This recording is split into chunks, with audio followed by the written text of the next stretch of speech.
شالوم شالوم شالوم بيتسب እግዚአብሔር አምላኽ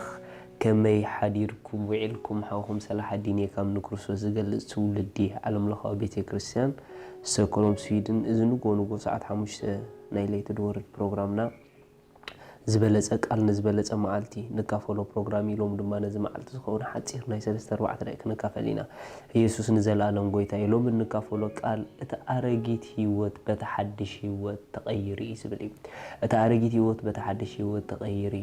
ሪኹም አለኹም አሕዋት ናብ ጎይታና ኢየሱስ ክርስቶስ ምስ መጻና ንጎይታና ኢየሱስ ክርስቶስ ምስ ተቀበልና እቲ አባና ዝነበረ ዝወደቀ ህይወት እቲ አባና ዝነበረ ናይ ሰብ ህይወት ብኻልእ መለኮታው ናይ ላዕሊ ህይወት ናይ ሰማይ ህይወት ተቀይሪ መጽሐፍ ቅዱስ ክዛረብ ከሎ ካልኣይ ቆሮንጦስ ምዕራፍ 5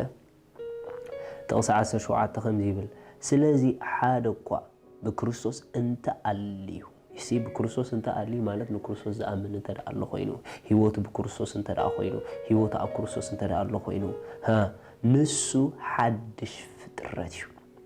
እቲ ቡሊ ሓሊፍ እዩ እንሆ ሁሉ ሓድሽ ኮይኑ ሪኹም እንሆ ሁሉ ሓድሽ ኮይኑ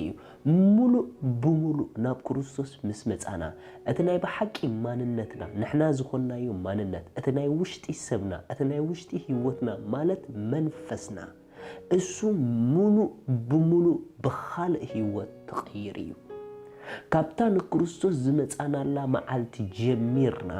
ስለገዛ ርእስና ዘለና ትርጓመ ሙሉ በሙሉ ክቀየር ኣለዎ ንምንታይ ተዳኢልኩሙኒ ክልተ ኔቸር ሕጂ የብልናን ሓደ ህይወት ሕጂ ዘለና ክልተ ህይወት የብልናን ምክንያቱ ሕጂ አባና ዘሎ ህይወት እቲ ቅድሚ ሕጂ ንመላለሰሉ ዝነበርና ናይ ድኻም ህይወት ናይ ውድቀት ህይወት ካብ ቀዳማይ ካብ ዝወደቀ አዳም ዝመጸ ህይወት ናይ ሰብ ህይወት እሱ ተአልዩ ናይ መለኮት ህይወት ናይ ሰማይ ህይወት ካብ አምላኽ ዝኾነ ህይወት ሓድሽ ህይወት ኣብ ውሽጥና ኣትዩ ስለዚ ሕጂ ንሕና ንርእስና ክንቆጽራ ዝግበአና በዚ ናብ ክርስቶስ ምስ መጻና ኣብኡ ዘሎ ህይወት ናባና ዝሓለፈ ብኡ ጌርና ንርእስና ክንፈልጥ ኣለና እዚ ህይወት እዚ ናይ ዘለዓለም ህይወት ይባሃል ነባጊዒ ናይ ዘለዓለም ህይወት ክበን ኢሉ ባዕሉ ኢየሱስ ንዘለዓለም ድማ ኣይክጠፍኣን ኢሉ ሪኹም ደቀየ ናይ ዘለዓለም ህይወት ኣባኹን ከም ዘላ ክትፈልጡ እዚ ጽሕፈልኩም ኣለኹ ኢሉ ዮሐንስ 5:12 ስለዚ አባና ኣቲ ዘሎ ህይወት ኢንተርናል ላይፍ ዘለዓለማዊ ህይወት ናይ አምላኽ ህይወት ይባና ዘሎ ክርስቶስ ህይወት ኢሉ ጳውሎስ ንምንታይ ምክንያቱ አባና ዘሎ ህይወት ናይ አምላኽ ህይወት እዩ ስለዚህ አተሐሳስባና ካብቶም ሰባት ዝሐስብዎ አተሐሳስባ ፍሊ ክብል ኣለዎ ንምንታይ ካብቲ ደረጃቲ ወጪኹም ይኹም ካብቲ ክላስ ወጪኹም ይኹም ሕጂ ኣብ ካልእ ክላስ ምስ እግዚአብሔር ተሓብሩሉ ክላስ ኣቲኹም ይኹም ይሲ ሕጂ ተኻፊልና ዘለና ህይወት መጽሐፍ ክዛረብ ከሎ ሓደ እኳ በክርስቶስ እንተ አሊ ንሱ እንታይ ኢሉ ሓድሽ ፍጥረት ኢልዎ ወንጌል ዮሐንስ ድማ ክዛረብ ከሎ ምዕራፍ 1:12 ነቶም ብስሙ ዝኣመኑ ዘበሉ ኩሎም ውሉድ አምላኽ ክኾኑ መሰል ሃቦም ንሶም ካብ ኢሎም ንሶም ካብ ስጋ እንደምን ኣይኮኑ ንሶም ካብ አምላኽ ኢሎም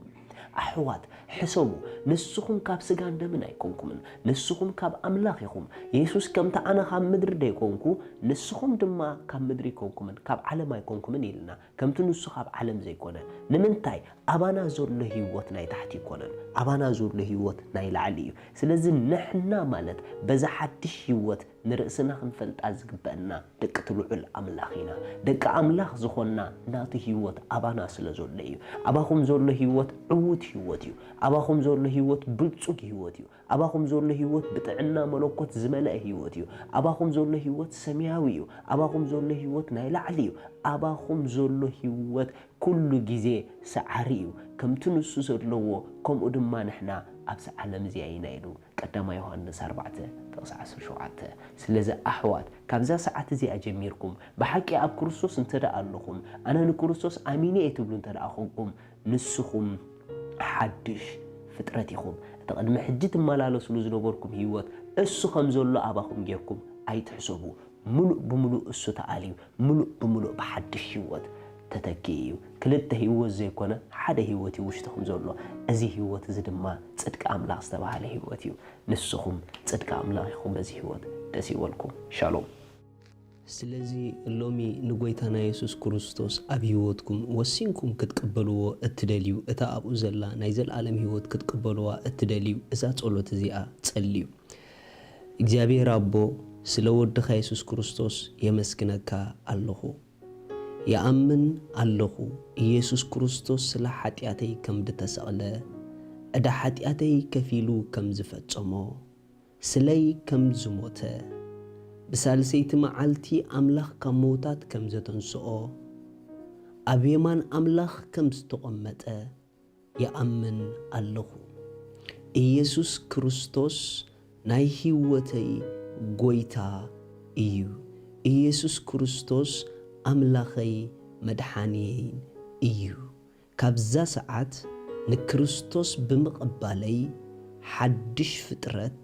ውሉድ ኣምላኽ ኮይነ ኣለኹ። መንፈስ ቅዱስ ብሽም ኢየሱስ